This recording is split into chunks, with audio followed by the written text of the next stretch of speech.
I still don't forgive my dad. And it's not because I don't want to, it's just like, it's like, how can you? Is you can only help somebody that's like sitting across from you as far as you've went yourself. And that always stuck with me. She told us that on our very first day. I used to be sitting there present. I used to be thinking like the only way I'm gonna get closer to some blessings if I just start forgiving people that I didn't hurt or people that didn't hurt me. And I was like, I wasn't being genuine with it. So it was like I started putting myself in a certain mind frame to where the point it was just like I just stopped caring. I just let that part of myself just die. A lot of these kids that I was like serving in these neighborhoods, they just outright had invincible complex. Like, if I'm not laying in a casket, it sucks. I did not want that person to die, etc.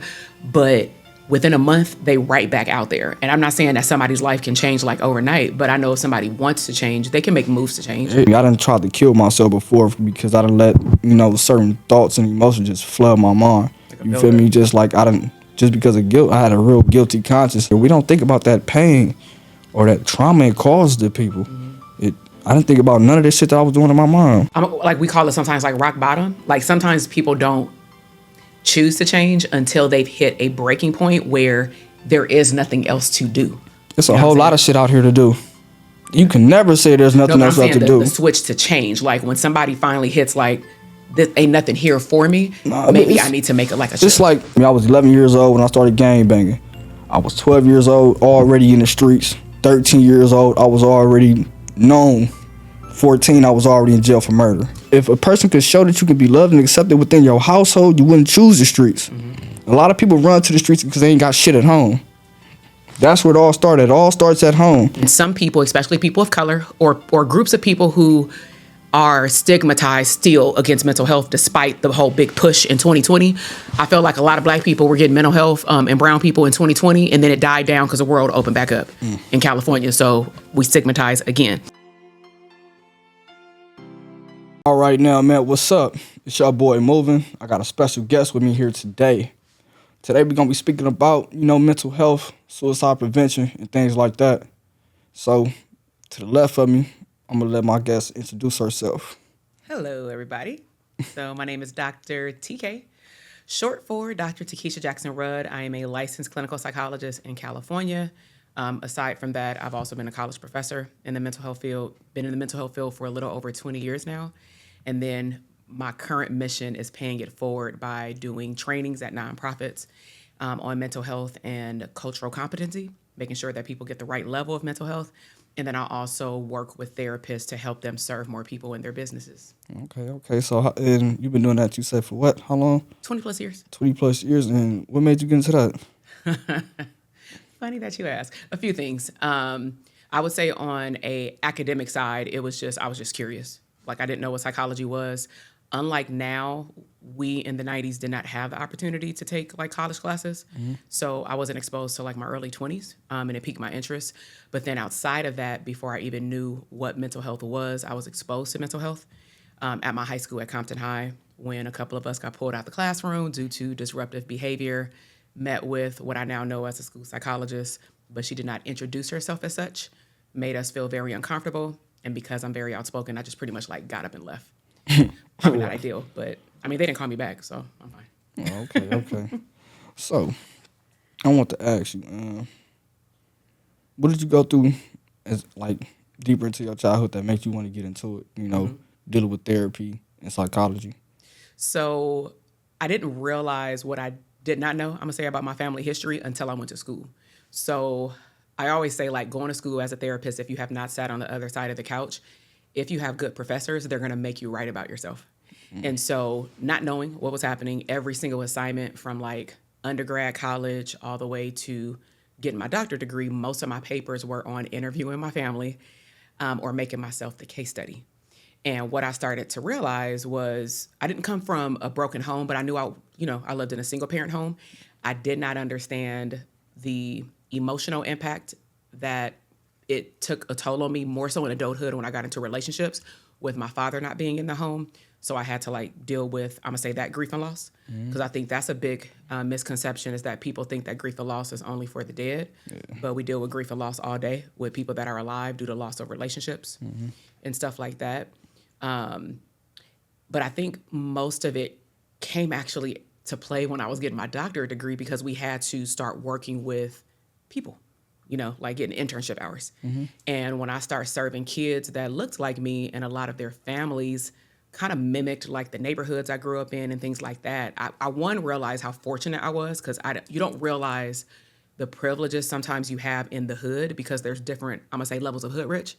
And I had a mom and a family support system where I never was without. Like, they always had 1, 2, 3 jobs, which is where I get my work ethic from. But it doesn't mean that I didn't go through my own stuff. I just think that I'm very resilient, and I'm gonna say I'm resourceful. So even though I went through triumphs, I knew how to go find help. Okay. So coming, growing up and going through that, how did that change your perspective on, seeing people go through what they go through in like impoverished communities? So I'll tell you like a little case study. I was working with a young boy in Richmond, California. So that's where I went to school at, in the Bay. And I was working with him on forgiving his dad.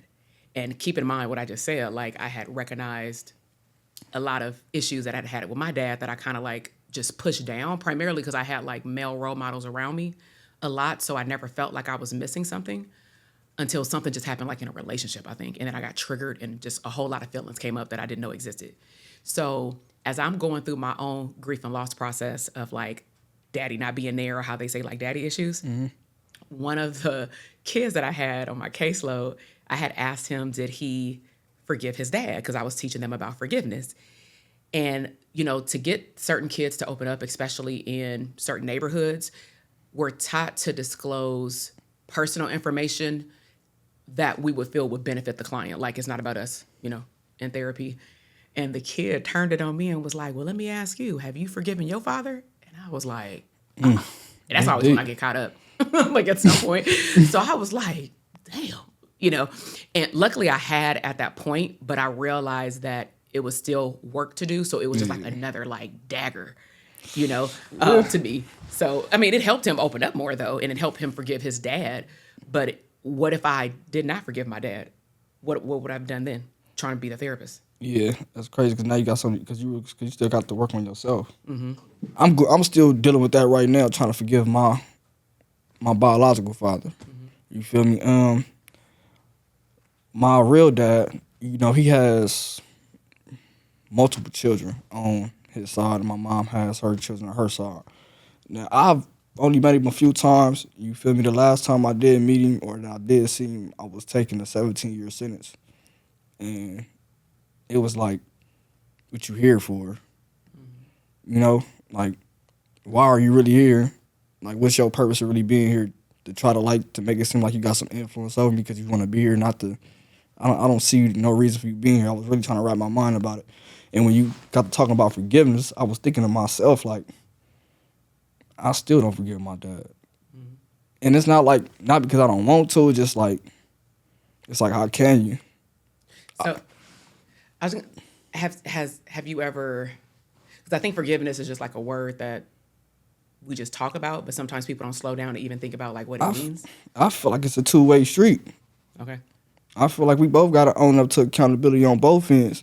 Even if you feel like you ain't did nothing wrong, you still got to own up to it. Because if you feel like it's hurting you or it's hurting your kid, you got to own up to it. Yeah. I'm 30.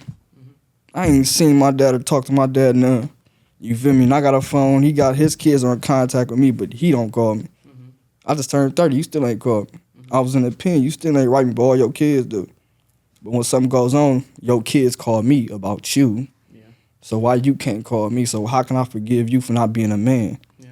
You feel me? So something that I share with, I'm going to say this is something that I practice myself. So one thing that I learned, and I'm going to say a therapist had, and then I'll just speak from like TK.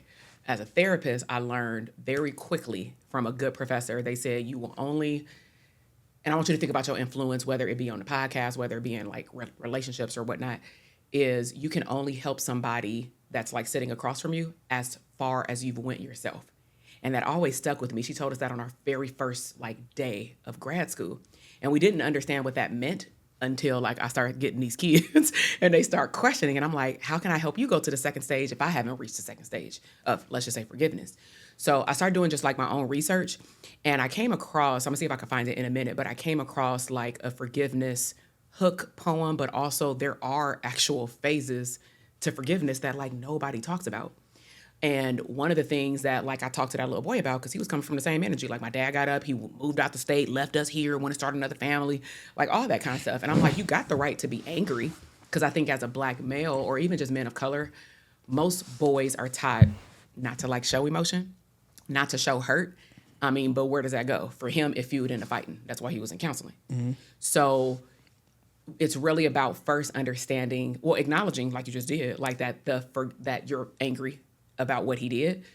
You have a right to feel like mad about him not reaching out to you and doing other things, or only showing up in particular, like, circumstances. But at the same time, what I've realized, and this is what I realized with my own dad too, is the only person that's going to be hurting that I'm aware of is me. Like, if I continue to allow my anger toward this person to prevent me from, like, operating in my level of abundance or doing what I'm meant to, do in life. I'm not even gonna lie. I used to be sitting there present. I used to be thinking like the only way I'm gonna get closer to some blessings if I just start forgiving people that I didn't hurt or people that didn't hurt me. And I was like, I wasn't being genuine with it. So it was like I started putting myself in a certain mind frame to where the point it was just like I just stopped caring. It was like it's not even anger no more. There's no anger. There's no nothing. Like I just let that part of myself just die, because I can't constantly give that energy into why this didn't happen or why this didn't take place or why I didn't have my father or why he's there and he's not. Like, I don't have time for that no more, because it's like if I keep letting that wall be up, it's going to be blocking me from getting over to something else. And the more energy you give to it, the more energy that's being drained and what you're supposed to be doing anyway. Yeah, and I don't want to get old too. I don't want to get old fast. I don't want that to take no toll on me. Because I done been through a lot to the point I let certain stuff trigger me to where it gets deeper than what it is, or deeper than what it need to be. You feel me? I done tried to kill myself before because I done let, certain thoughts and emotions just flood my mind. You feel me? Just like just because of guilt, I had a real guilty conscience. You feel me? I went through a situation when I was a kid. You feel me? I did, some time in YA. I went to jail for murder robbery. One of my homeboys that I went on a crime with, he ended up getting killed and he ended up dying in my arms. You feel me? And it was like, I took that on. You feel me? Even though we knew what we was doing, but at the end of the day, I still took that on. Like, I was supposed to get him back on. At the end of the day, you feel me? Even though he was older and I was young, I was still supposed to get him back to his family. And it's crazy that I'm talking about that, because this whole time that he been gone, that happened in 2009? It's 2024. I don't know how much time that is between there, but I just talked to a sister the other day, and she told me, I ain't gonna lie, I cried in front of her because it hurt me, because she was like, I didn't want to hold no ill feelings towards you. I didn't want to hate you. Like, I don't want to hate you. Like, my mom, like your brother, you would tell me like you did what you were supposed to do. But she was like, during that situation, I don't want to deal with nobody. I can't forgive nobody in that situation. Like, I lost my brother. You lost your homie, but now you know how it feels to lose a brother, though. You feel me? Every day I wake up with that shit on my mind, because that really hurt. Like, I really lost somebody I tried to get, like, I can't take that back. I can't, none of that I did that, I can't get it back. And I think, like I say, I think about it every day. And, like, the things that I was doing out here, the shit that I see everybody doing out here, we don't think about that pain or that trauma it caused to people. I didn't think about none of this shit that I was doing in my mind. Yeah. Like so many things. I'm gonna say too. So I'm just gonna throw out more of the psychological term, and then I'll like break it down like regular. So the latter part about what you said, like not thinking about like how it impacts others. Like, I learned something working with I used to work a lot with teenagers, and it's a phrase called teenagers. I think adults got it too. Like, it's called the invincible complex.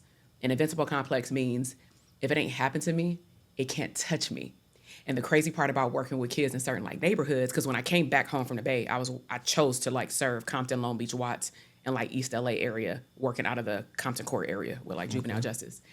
And a lot of the kids will like even see things happen like to their friends, to family members, due to community violence, being part of a gang and all that kind of stuff.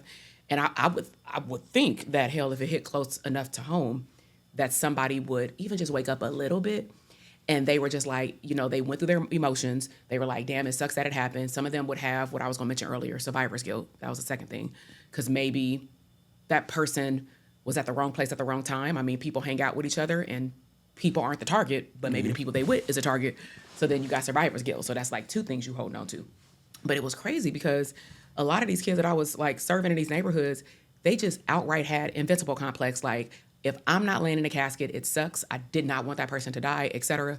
But within a month, they right back out there. And I'm not saying that somebody's life can change like overnight, but I know if somebody wants to change, they can make moves to change. It's all about yourself and what you really want for yourself. Exactly. You know, everybody choose, like, I don't want to say everybody, but people choose to let what the outside do influence they everyday, like, decision making. And that's not the way it's supposed to go. You're supposed to think for yourself and move for yourself.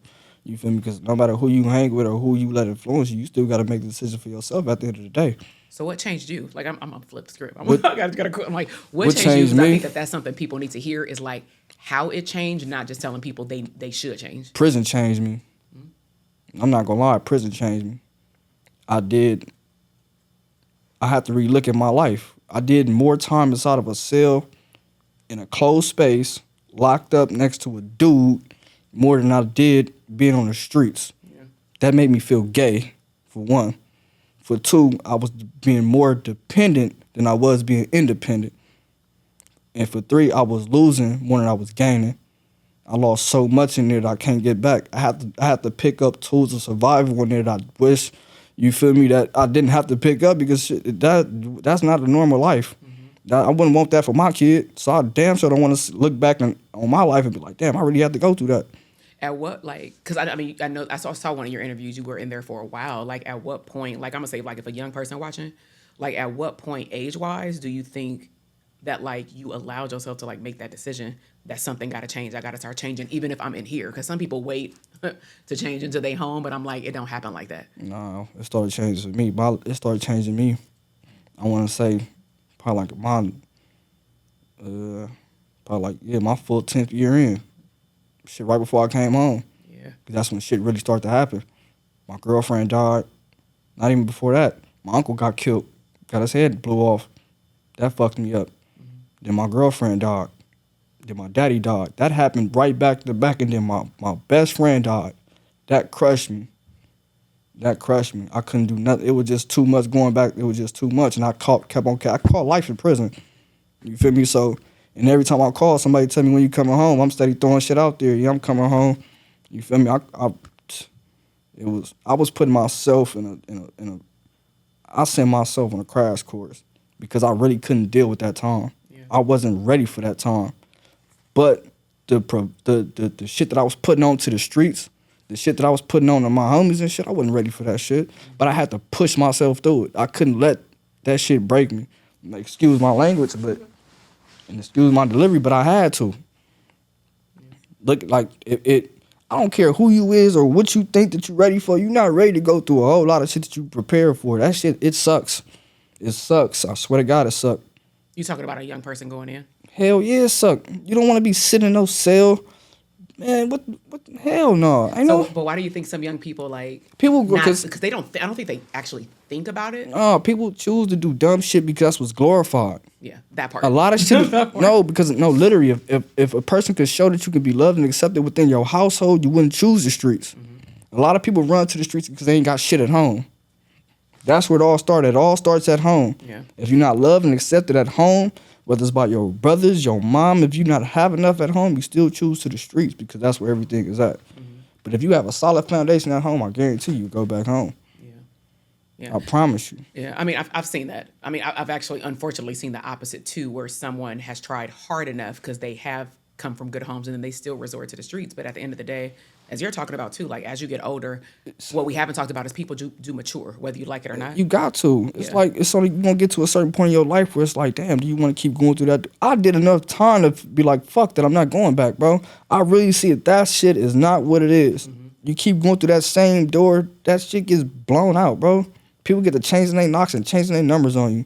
What you're talking about is like we call it sometimes like rock bottom. Like sometimes people don't choose to change until they've hit a breaking point where there is nothing else to do. It's a whole lot of shit out here to do. You can never say there's nothing else to do. The switch to change, like when somebody finally hits like, this ain't nothing here for me. Maybe I need to make it like a. It's like this. Like I still hang out in my same neighborhood every day. Mm-hmm. I still go over there every day, but I don't let that shit continuously be like, yeah, I gotta do this shit every day. So your mindset is different though. It has to. It's like, it's not even that. It's just like you seeing everything change in front of you. How can you still just constantly do the same shit? Because at the end of the day, it's like you gonna have to come to that realization. Your point when you living for yourself. When you out here gangbang, you trying to gangbang for everybody else. Now you putting yourself out here on a platform for everybody to kill you. I'm trying to live a lot more longer than I've seen people die. Yeah. You know what's interesting though when you say like the word change is somebody like you, even though it wasn't ideal, you can leave and come back. And you said like you see things change, but the crazy part is there's also another alternative. You saw that people weren't changing, but you had changed. It's like it's a mentality thing. It's like people still stuck in the same way, in the same fashion, when it's like you have to grow up out of that shit. But a lot of people can't see the change because they haven't left the four corridors of their block. They can't. And it's like, and it's not even that. It's like we took a trip. We took a trip to Atlanta. Oh yeah. And we went out there, and I swear to God, that was the best feeling of my life. Why? Because when I went out there and I got up off that plane, didn't nobody know me. I didn't have to worry about nobody looking over my shoulder. When somebody asked me what's up out there, it was a simple what's up. It wasn't no what's up, and a nigga look you up and down out here. It wasn't that. It was a breath of fresh air versus coming back out here and to being like, damn, I'm back in L.A. That was a big difference. Yeah. And that's the type of change that I feel if you take that change out of here and move to a different setting, I don't just say you can just change your whole life. I'm just saying just change your basic on your thinking and how the way you move and just how the way you see this world, because you don't see it now. This shit is going to shit. And people don't see it. We all like just letting everything just die around us. Ain't nobody glorifying the righteous things that we need to do. We not buying no communities. We not putting up no Boys and Girls Club. We not helping this community with nothing that's going on around here, but we just watching it die. Every day you look up, it's either somebody's birthday or somebody dying by the end of the night. I don't got time seeing that shit no more, bro. So I'm gonna speak to the either young people or people who have kids, because this is something that I start implementing when I left and went to the Bay, and then I came back. I saw the same thing that you saw. We may have had different life circumstances, but I saw the same thing happening with my friends, even from high school. Like, wow, like certain things just don't change, right? So I made a mission that when I start working with specifically the kids who had came out of the camp, I'm like, the problem was I realized they didn't go outside of the box. Like, that's what we call it. And I really got that aha moment up. If you've been to the Bay Area? No, I haven't. Well, I've been in prison out there, but I haven't been out there. So, they got like Oakland, they got San Francisco, Vallejo, right? All of these cities or towns connect via bridge. So when I was out there, I did like some fun activities with the kids out of high school. And it was called Princess Project. We took the girls over there to get prom dresses. I didn't realize until that day, and I had been out there for 3 years, I did not realize that those kids had never left Richmond. And I'm like, how could you not leave Richmond? Y'all got a train, y'all got a BART, it's called the BART. You know what I'm saying? Like, your parents may not take you over there, but equivalent to in LA, it would be like going from Compton to Beverly Hills. Like, why would I go over there? You know what I'm saying? And so I'm like, that don't make sense. But I was still like 28. To me, that's still young-minded, even though I'm becoming a professional. So it didn't hit home until I came back home. And when I started working with kids who came out of camp, I was like, I wonder what it would be like if I started taking these kids, because I was able to take them in my car. And as long as they would not take me into no neighborhoods and the enemy hood, I can take them wherever I wanted to. And so what I started doing with certain kids out of my own pocket, county, like where I used to work, did not pay for this. Some of the kids, it would be just like a lunch situation, because they didn't talk anyway, rarely, in the boys. And so with some particular kids, I would be like, let's just go to a different fast food restaurant. If they did really good in school, somebody would give me some funding and we would take them to a nice elephant bar or something like that. But it was crazy. One of the kids I took to like Fridays, the one that used to be in Compton, he didn't even know how to order. And I was like, all you gonna order is a cheeseburger and fries? And what I didn't know, though, was the first time I took him there, it was just like, I didn't take him to fast food first. I took him there because I was like, we just gonna get a lunch deal. And he didn't know how to order. I noticed that it's called hypervigilance, but we call it like paranoia. He kept like looking over his shoulder. And I was like, I thought you said we can come over here, because I'm on those kids' heads about don't take me somewhere where it's unsafe, like, or you can't get in my car. So he was like, I can't come over here. I said, well, what the fuck is the problem? We started whispering at the table. And he was like, this is my first time I've been out since I've been out. I said, well, damn, you could have told me that. Like, I didn't. I thought that he had went somewhere, But as I start opening up even my eyes more, and I'm talking to like parents, providers, whoever work with inner city kids, just know that, especially parents, if you haven't taken your kid out of the block, they're going to also have a culture shock. Yeah, and be shell They might shocked. run a little wild For real. and not know how to act. But then also other people expect that these kids are supposed to know how to act, but they're also in joy of either excitement or they just don't know what to do. It's a first time experience. Exactly. Yeah. So once I start seeing that, my supervisor approved it. I'm like, you need to approve this because I'm doing this anyway. And I was taking like random kids after school and stuff. I'm like, we're going to Subway. We're going to sit here and we're going to eat. And I would take them out of their comfort zone though. So I would take them to like, we got further and further where people didn't look like us, but that was okay. And we would go to like, they from Watts. So we would go to like Lakewood. They never been over there. I'm like, damn, that's down the street to me. Then we would go to Carson. That's close. Then we would go to Manhattan Beach. That's like hella far to them. And I'm like, but as an adult with a car, that's not far. So again, it depends on your mindset. And they didn't know. I think a lot of young people, even grown people, I think that we will probably grow mindset wise if we put ourselves and expose ourselves to different neighborhoods and environments on purpose to make ourselves feel uncomfortable. People aren't willing to do that. Yeah. Or take your situation and come home and just realize that something ain't changed and say, I don't like this. I need to do something about it. Most people go back to contentment. Yeah, then it was like for me, what really made me change when I came home, and I really was like, I was still a kid when I came home. I went to jail. Came back home, went back to jail. Mm-hmm. So in between that time, I didn't grow. I was still a kid mentally. How long were you? What was the in-between time? In between time, I went to jail from 2009 to 2012. I got out 2012, went back in 2012. Oh, same year. Okay. And came back home at what? I've been home, since 2023? Mm-hmm. Yeah, it's almost 2 years. What was it like to come home then? Because this is after pandemic. 2023, we had post-pandemic, inflation. When I came back home. And just like a lot. When I came back home, it was hard. I couldn't really take in that when I came home that everybody that I damn near knew was either dead or in jail. My daddy was dead, which I'm talking about my grandfather, he the one that raised me. Mm-hmm. And then my grandparents out of town, so they didn't even know I was home. Oh, you went back to their house? Yeah, I went back to their house. Didn't nobody know I was coming home. I got an emergency release from prison. Okay. So when I came home, nobody knew I came home. I went to go see them. My daddy was dead, like I said. All I seen was a picture in the window. And I'm looking up and down the block, and it was just like, it looked the same, but it don't feel the same. Mm-hmm. And then, like I said, I wasn't getting no visits while I was in there. So it was like coming home and seeing my mom after 10 and a half years, 11 years. It was like, damn. No visitors intentionally, like you don't want somebody to come? Or no, like they just didn't visits. Come? You don't want to?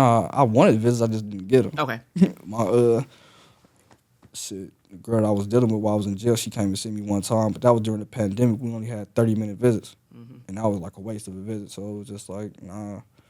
But other than that, I stayed, like, majority of my time, I stayed in and out the hole, in and out the shoe. So the most I did on the main line was 7 years, but the majority of it, I stayed inside the hole. I stayed inside the shoe. When you said you had that shift during the 10th year, like, what did you start engaging in or activities like, or even like reading books? I'm just thinking about like I'm not gonna even lie to you. I didn't read. Like I did a lot of writing. Okay. Mentally, like everything I was going through, mentally I wrote it down, and I used to talk to my pops. That's one person I used to always talk to, and he'd just tell me like, shit, you gotta dig deep with inside yourself and see what you want for yourself, because if you don't find yourself, you're gonna be lost out here. Exactly. It's like, you gotta know what you want, like even if it's just something temporarily, you gotta know what you want in order to get it. You can't move out here without no type of guidance, no type of influence, no type of faith. You feel me? And I lost my faith inside there. I thought I was gonna die in prison, as much stupid shit that I was doing, especially going up in there with 17 years and ending up with life. That was, and then I'm watching shit just transform in front of me. These mainline yards that we on is going S and Y now.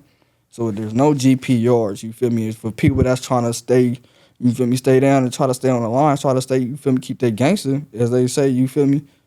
It's, come on, bro, they force you to be with S and Ys, people that snitches, people that your whole life you go against, they trying to put you on, they trying to mess you on one yard with them. Mm-hmm. And then when you come home, you got to explain this shit to people out here. Bro, like, I'm happy I got up out of there. Mm-hmm. You feel me? And it was like just going through that shit, seeing that shit every day. Like I'm seeing people die. I'm seeing black people die off a drug that I've never seen on the streets. Fentanyl. You got people sniffing fentanyl. I don't know. You talking about inside? In prison. Yeah. They sniffing that shit, dying. Black people dying. You see the white boys go out, then you see the Mexicans go out. Then I seen literally 5 black people die in 2 weeks? Did you find yourself like going, because I'm like, I could take this conversation like so many different ways. I'm like, one way is like, did you get numb? Because I'm like, getting exposed even numb. Before you got home. Well, I'm just thinking like, how did somebody even mentally survive? I was already numb when I got out. Once that shit happened, when I went to CYA, I was done with life. I was done. I was already done. Mm-hmm. But after seeing other shit just take a toll, like I didn't expect to be in prison and seeing my grandfather die, or being in there and seeing my girlfriend die. I didn't expect that at all. That fucked me up because for one, different? My girlfriend was my support system. I didn't have nobody else like that. Mm-hmm. I'm talking about like money, financial support. I had that, but mental support. You feel me? It's a person writing you, taking their time out, sending you letters, cards. You feel me? Like didn't miss a beat. Mm-hmm. That hurt me because that was something that kept my spirits high. Right. Once I lost that, it was like damn. And then hearing my dad die on fucking Mother's Day. I'm like damn. What the fuck going on? Mm-hmm. Like everything started. And then I went back to court. And they gave me life. And then I went to board and they told me I can't go back. So all that time you were just waiting on a sentence? I was or did you catch other cases? I was catching other cases while I was still in there. I struck out. I went up in there with 17 years with 2 strikes. Because I'm really trying to and I think somebody even who's like watching or listening is trying to put themselves in like a young person's shoes. If like we're trying to understand people, right? And on one hand, I'm thinking, because you kind of mentioned it earlier, like going in at such a young age, not being potentially exposed to other things that are possible. Maybe mindset is not like there the way it was at the end. I'm gonna if I can, I'll break it down. My childhood, I was going through custody battles. You feel me? I was going through custody battles as far as like going from one home to another. Like your parents going through custody? Yeah, I was going through because my granddad wanted custody of me. He was going through custody battle with my mom. Is that whose dad is that? My grandfather that died, that's my mom's dad. Okay. Now my dad's dad, he wanted to take me. That's my pawpaw. Oh, okay. He wanted so you to have take a relationship me. with him? Yeah, that's my pawpaw. He wanted to take me. Because of my dad and my mom, you feel me, gang oriented, they was in the life. And he just felt like I would have been up under a better household with him. Yeah. You feel me? But it was just, how can I say it? I liked it there, but I didn't want to be there. I was only there because I was taken over there. Yeah. You feel me? Don't get me wrong, I loved him, but I'd rather be with my mom and my grandparents. That's who I love. That's who I want to be up under. So every time I used to go from house to house, I used to hear an example of me being what I don't want to be like, what I used to go through because my mom was struggling, and my dad's side of the family wasn't struggling. He had his own plumbing business. His wife at the time, named Barbara, she worked at a hair salon. Her daughter named Erica. I ain't spoke about them in so fucking long. That's crazy. She was a doctor at the time, working at Freeman Hospital. It's one of them old ass hospitals though. Mm-hmm. Right there by the cemetery. Right there by Inglewood? Yeah, Inglewood. Right there by Inglewood Cemetery. Right across the street. Yeah, right across the street. So when things used to get bad, or when I used to mess up at school, or when my auntie Erica's daughter used to mess up, I used to be used as an example. Oh, do you want to be like him? Do you want to go through things he went through? Do you, like, because we can show you that. So it was like leaving from there and then going back home to seeing what my mom was going through, struggling and things like that, and dealing with the dudes she was dealing with. Like, I ain't had no problem with none of that. Like, most of the dudes I knew. Mm-hmm. But, looking at it now, it was like, damn, my mom was going through it. Yeah. You feel me? She was young, dealing with 3 boys. You feel me? Like, she sent my oldest brother to Texas to get him away from all this. You feel me? My other brother, he need mental health services. Are you the youngest or the middle? I'm the baby of my mom. You feel me? But I'm the only one that gangbang. Yeah. I'm the only one that took my mom through a lot of like heartache, and it's like growing up. Like I said, I started gangbanging young. Once I hit 14, 13, I was extremely active. You feel me? I was 11 years old when I started gang banging. I was 12 years old, already in the streets. 13 years old, I was already known. 14, I was already in jail for murder. Do you think you would have done any of that if your brothers would have been there? What my brothers gonna do? My brothers didn't even. Well, you said they weren't in there. I'm gonna tell you like this. My oldest brother went to Texas. He was still around, but it was like they didn't have no influence over me. My second oldest brother that I did want some brotherly love from, he didn't give it to me. Okay. So I found it in the streets. So you didn't have a relationship with him. Right. This is what I'm gonna say this to everybody that's young, and I feel they can relate to this. Mm-hmm. If you can't find no brotherly love or some type of love in your house, you're gonna find it in the streets. Oh, yeah. And the things that come with that love, whether you're ready for it or not, you're gonna have to deal with it. Mm-hmm. Because shit, once you in, you in. You feel me? And I'm just saying, once you start gang banging, right. I tell everybody that think they want to start gang banging, I don't condone nobody to gang bang. If I hear somebody want to get put on, be like, man, you don't want that. Mm-hmm. If you choose to make it on your own, do it up. Mm-hmm. But there's certain things that come with this that is not explained. It's not. It's the unwritten handbook. You feel me? And then once you take it on for yourself, people want to back out. They want to run from the consequences. This is a long, thought out, something really long and hard you need to think about before you get into it. Yeah. For real. But that means that somebody has to be around like yourself to be able to explain that to them who did change. And most people who are around them have not changed. It's all on them that want to hear it, though. Mm-hmm. Yeah. Everybody don't want to hear it. Everybody think that everybody that come home from prison be trying to come with this prison propaganda, trying to tell somebody something. Like, for me, I'm going to let everybody do it up. If you want to gang bang, do it up. But you bet not bitch out. Because when a person try to tell you some real shit, you don't want to hear it. Yeah. You run from the real shit that's being exposed. Like when a person tell you to go to school, make sure you got your education. So make sure you got something to fall back on. Oh man, fuck what you talking about. Go get some money. Fuck what you talking about. You want to gang bang, do it up. But you can't gang bang broke. Mm-hmm. And a lot of these dudes are gang banging broke. Mm-hmm. For real. Phrase right there. They're gang banging broke. They're not even like. It ain't. This shit boring, bro. Mm-hmm. I don't have time to be chasing no nigga down or have a nigga shooting at me in traffic and none of that weird ass shit no more. I don't. I did it, But to me, that goes back to the beginning of our conversation related to like that invincible complex. Yeah.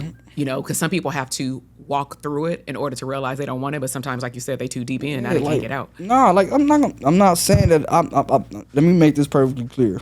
I'm still who I am for where I'm from. Not saying everything that I done did just vanished. Yeah. Somebody get up on me right now, leaving PB jobs. People can try to come up with a narrative of why it happened just because I ain't did nothing to nobody in so many years. I still have a past. Yep. You feel me? I still have gang tattoos. I'm not running from nothing. But I'm not finna sit here and make it seem like I'm still outside glorifying the shit that I do. Mm-hmm. I'd rather get some money and buy some property now. I'd rather see somebody else win now. Mm-hmm. I just want to see everybody smile and live now. Why? Because I ain't had that chance to. I'm like, I needed you when I was working at the camp. In the camp. No, seriously, because like it's so, you know, we get training or whatever, like with certain like staff or whatever. But one of the conversations, you seen the movie American Gangster? With, yeah, I seen Denzel. So I love that. You know, I love all the movies. But the best part of the movie that I made educational for the kids is like helping them see that when you put yourself out there too much, I'm gonna say to be flashy. Remember the fur coat when everybody got caught at the end or whatever? It was the damn fur coat. But it was interesting talking to the kids I used to work in Lancaster at the juvenile camp at that time. And if they were on good behavior, probation would allow me to do certain things that probably other staff probably didn't try to do with the kids, but I always make something teachable.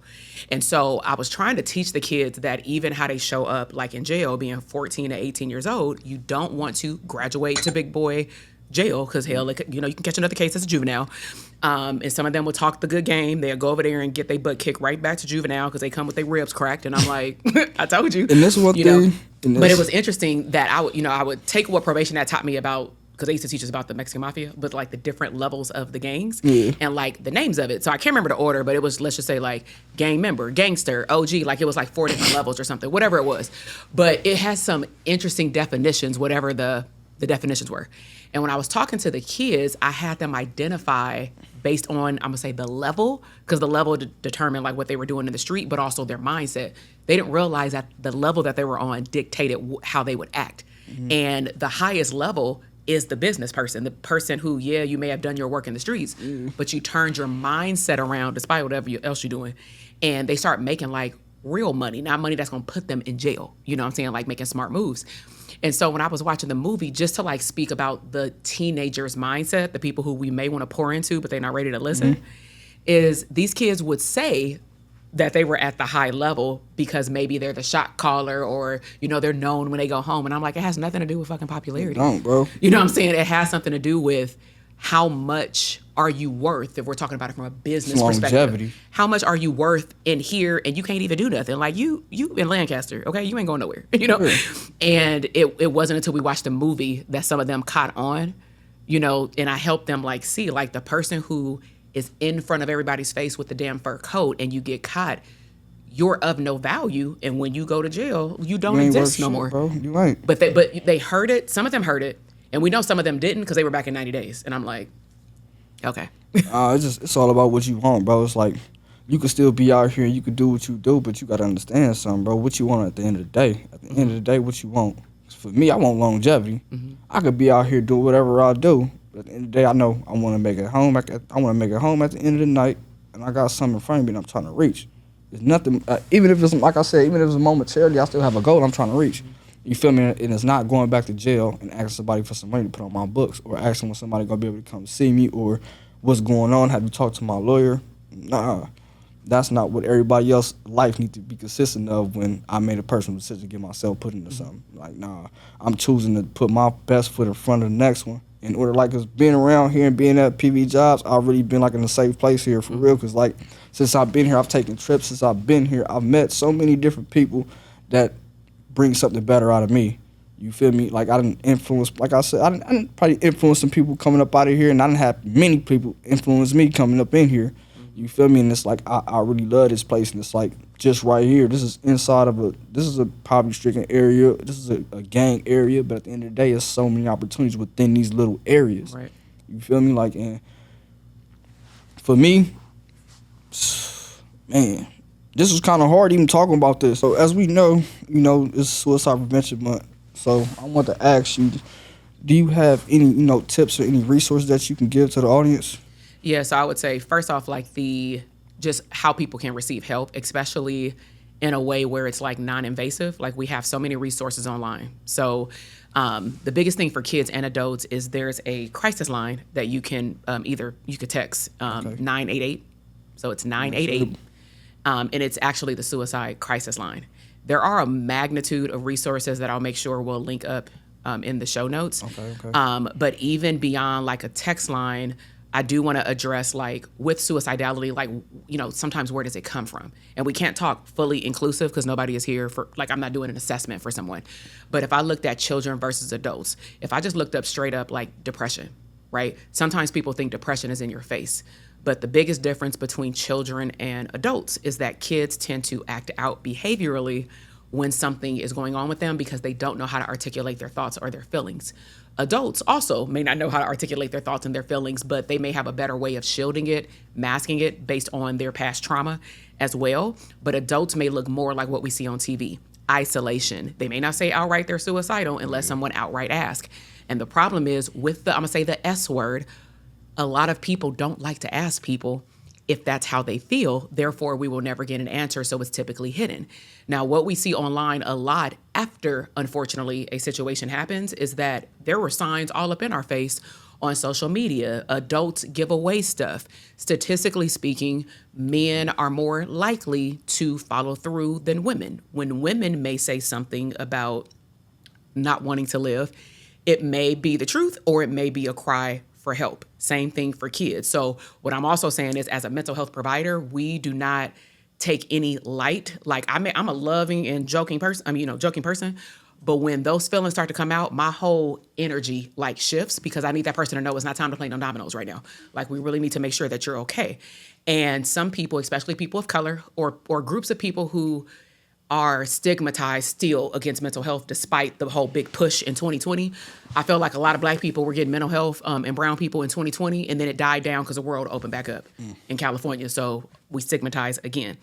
But people need to know where resources are. Yeah. So I tell people, like, if you want to find a therapist, think about it like you shop for a pair of tennis shoes, right? You go through different websites and you find the best provider because a lot of people, again, especially for people of color, we want somebody who is culturally competent. We want somebody who can ask questions beyond the questions on a intake. So I'll give you an example. I used to work with veterans, like I did the intakes for them for the benefits or whatever. And a lot of those men came from like Vietnam, Afghanistan. I mean, we got wars going on right here in Compton and in LA, you know, they just saw a different type of war. And so a regular therapist might just ask them, are they suicidal? And when the person says yes or no, they just stop there. But I'm reading body language. That's why I don't like telephone therapy. I need to see you. I personally, even though it's out, I don't do the whole text therapy because I feel like there's a human connection that is typically missed when I can't see you. So if somebody seeks out mental health, I would urge that person, turn on your camera. Don't do telehealth these days with the therapist not being able to see you, and then get off the call saying they didn't pick up that I was sad. Like I can't see you. You know? And so with the veterans, for example, but same thing with other people, you know, if someone told me, because I think you said this earlier, if someone told me that they were suicidal, I will first clarify what they mean by suicidal, because some people don't know what other word to use. And because that word is mainstream, that's what people use. Yeah, a lot of people just be majorly just be depressed. Right. But even without that, somebody, you mentioned it multiple times, somebody may just be without purpose. So when I've clarified with veterans, because we do an in-depth assessment when they say yes, I'm like, let me be clear. Do you not want to live, or are you hopeless? Because you feel like nothing is going to change. And they were like, oh, that one. I just feel like ain't nothing around me going to change. So why am I still here? I said, so we need to tap into your purpose. You know what I'm saying? And once I do more questions, of course, Because that's a deeper look into yourself. Exactly. You feel versus with knowing what you're living for. Exactly. If you're living for everything else around you, then you might feel like you just wasting time. But if you got something that you're actually living for and that's giving you some type of drive and some motivation every day, then you continue to want to live. But even without that, you should still want to live, though. I don't feel like But people need a why to want to live, though, because it depends on their history. Like all the history, like you are a resilient time 1000. The interview we just did, the chit chat, I mean, that would have took some people out like the first year. You feel me? Like you saw it. You know, they were doing substances, not even thinking to numb them. That's why people use substances. So I would say, like, going back to suicide prevention, like people just need to pay attention. Parents need to pay attention. People need to get off their devices. As a parent myself of a 6 and 13-year-old, we checking your devices, not to violate your privacy, but I mean, kids be having chats, you know, on these Roblox games. Like, you know, there's a lot of things happening. Bullying is happening online with children and adults. And it could put somebody in a position where one day somebody looks fine and the next day somebody is depressed. But I just also want to be clear, because I know that a lot of people of color do watch this podcast, that sometimes we use the word depression. And I found, even through research, it shows Black and brown people, they have a lot of trauma, and trauma is an anxiety disorder. Trauma is overlapping with depression, but all three of them look not exactly the same, but they could be mistaken for the same thing if somebody isn't assessed correctly. So if you feel like somebody needs help, encourage somebody to go get help. There's nothing wrong with like talking it out to like want to better your life. So with a person that's dealing with mental health issues, what would be the proper question to ask them? Like if the client wants to interview a therapist, or vice versa? Vice versa. So like I'll speak for both ends real quick. So if for therapy, I just want to say this: our job when we do an intake, it may feel like an interrogation for some. It depends on the person's style. I like to have a conversation and have you do some homework at home and come and talk to me about it so we can talk like this. But the intake is, we need to know how you became the person you are today. So people need to know that we need to know your history. We can't just know what you did yesterday, because we don't know how you became the person you are today, right? And then we need to slow down the conversation. So if this were an intake, I would be like, this is cool, but tomorrow, can we like go back to your childhood and just start there? Okay. And then for the client, you just want to make sure that you don't want to interview multiple therapists, because you're opening up what we just talked about multiple times. That's detrimental to your mental health. So make sure we have online, do your research. Do you like, honestly, the way the person looks? You know, do they have the background and all those kind of things that you would like? Do your research as an adult or as a parent. Research the person your child will be confiding in, because confidentiality, parents can ask therapists, but I feel like kids should also have privacy so that they can actually open up. So do your homework. What? How can I say this?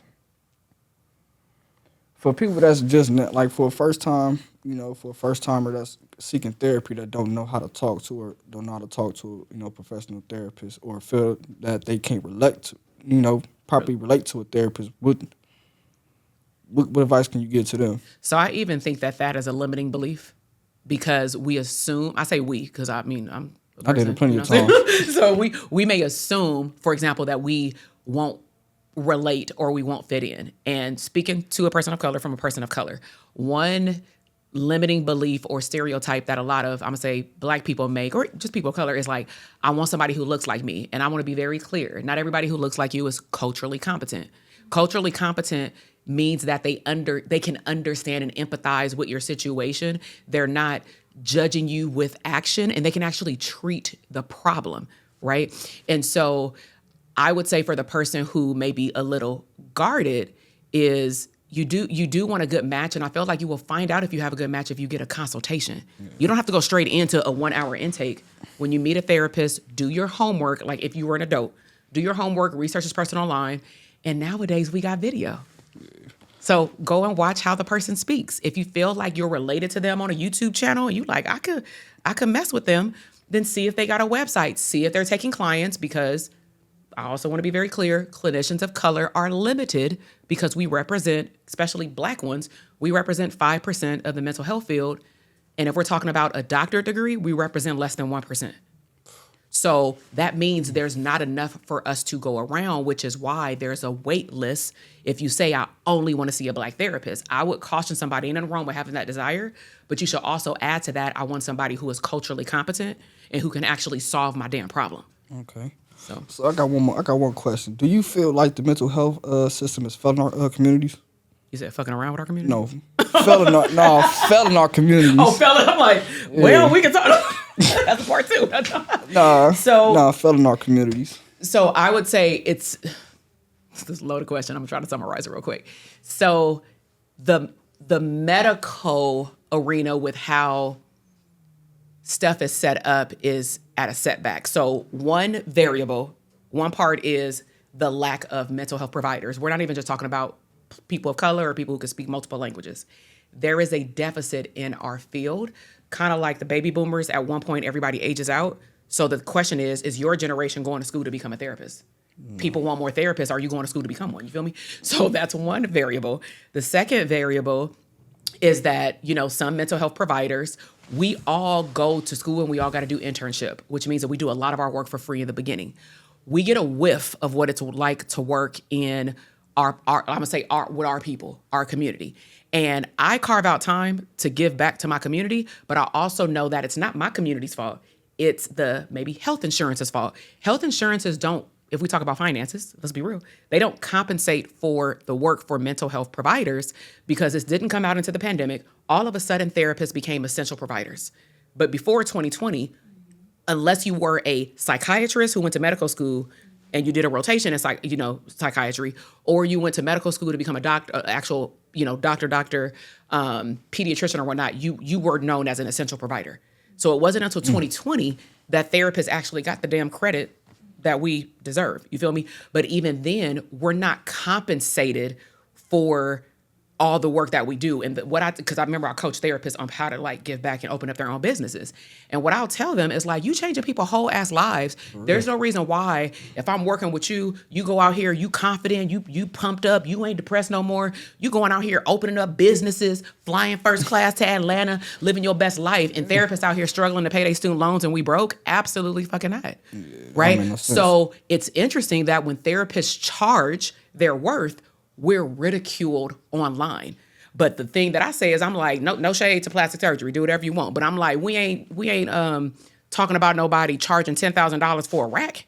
For real. You feel me? They're giving to someone as well. We're just changing someone up here, not someone down here. But when we change someone up here, it still changes all of this anyway. Same thing. So I mean, we could have a whole part two on the fuckery, the system. Don't let me get on a soapbox. But what I'm saying is there are so many moving pieces, and it's not just the provider; it's the system we were placed in. But also, you got to keep in mind, I mean, another variable is how much these schools charge us to go to school. We have to pay this shit back. So, yeah. Okay. Yeah, so I got one more question. Do you think that mental health crises are often handled by police rather than trained professionals? So I've been out of the game in terms of working with police and I'm gonna say the psych department when they go out to like do 5150 or 5585. I have been fortunate to see that a lot of agencies, even before 2020, it might have been due to a bad situation that happened, but a lot of agencies, especially after 2020, are more open to a mental health provider. So what happens, I know now in LA County, is there is a psych, I don't know what it's called now, but it's like the psych department for the county.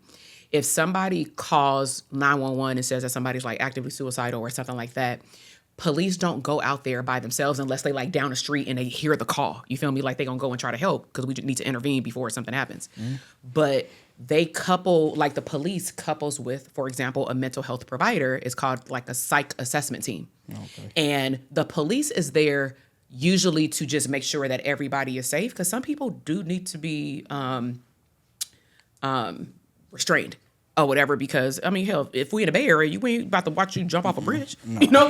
And so they may need to be restrained, but the mental health provider is there to do whatever assessment they need to do, help get the person situated. But think about the police officer that's there, at least from what I've seen in certain counties in LA and in the Bay Area, they're there to make sure that everything goes smoothly. The mental health provider is safe. And also, if the person is not willing to go to the hospital if they need to, per the mental health recommendation, then the police do need to intervene. Yeah. But people need to know that they're there in support of the mental health provider first. But should we have more? Yeah. But I mean, that means we need more people to become a cop. Okay. So, well, that was a very intriguing conversation we just had. And I want to thank you for coming by and stopping by, having this conversation with me, doing this podcast with me today. Before we go, wrap this up, do you have any, just like any brief advice you want to give to people dealing with just suicide prevention right now? Yeah, so I mean, I would just say for the person who themselves is dealing with any mental health issues, because anything could lead to suicide, is find at least one person that you feel like you can confide in. They don't need to live in your home. It could be a coach. It could be somebody at your church. It could be somebody in the streets that's an OG that got their hair on right. But at the end of the day, find at least one person to confide in and ask them for help. And most importantly, when they give you help, don't not receive the help, because the longer you wait, the worse it's going to get. All right. Y'all heard it, man. Y'all heard it yourself, man. We're going to wrap this up. It's your boy Movin and Dr. TK. See y'all again.